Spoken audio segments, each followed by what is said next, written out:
Hi friends, model స్కూల్లో ఘోర ప్రమాదం 20 మంది విద్యార్థుల పరిస్థితి విషమం అంటూ లేటెస్ట్ అప్డేట్ అయితే వచ్చింది. ఆ వివరాలు అనేది మనం వీడియోలో తెలుసుకుందాం.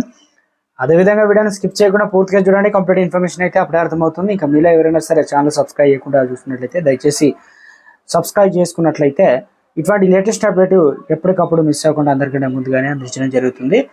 అదేవిధంగా లైక్ చేయడం మర్చిపోతున్నారు. దయచేసి మీరు లైక్ చేసినట్లయితే ఇన్ఫర్మేషన్ అనేది సమాచారం మరింత మందికి రీచ్ చేసిన వారు అవుతాం. ఇక లేట్ చేయకుండా వీడియోలోకి వచ్చినట్లయితే మెదక్ జిల్లాలో రామయంపేట మండల కేంద్రంలో తెలంగాణ మోడల్ స్కూల్ హాస్టల్లో విద్యార్థులు అస్వస్థతకు గురయ్యారు. ఉదయం అల్పాహారం ఇక దొడ్డు ఉప్మా తిని విద్యార్థులు ఒక్కొక్కరుగా వాంతులు అయితే చేసుకున్నారు. దీంతో వెంటనే 20 మంది విద్యార్థులను రామయ్యపేట ఆసుపత్రికి అయితే తరలించారు. ముగ్గురికి తీవ్ర అస్వస్థతకు గురి కాగా మరో 17 మంది స్వల్ప అస్వస్థతకు గురి కావడం జరిగింది. వీరిని పరీక్షించినటువంటి వైద్యులు ఇంటికి పంపించారు. ముగ్గురు విద్యార్థినులు ఆసుపత్రిలో చికిత్స పొందుతున్నారు. మరో 20 మంది విద్యార్థులు తమకు కళ్ళు తిరుగుతున్నాయని చెప్పడంతో వారికి వైద్య పరీక్షలు అయితే నిర్వహిస్తున్నారు. ఇంకా పూర్తి వివరాలు అయితే తెలియాల్సి అయితే ఉందంటున్నారు.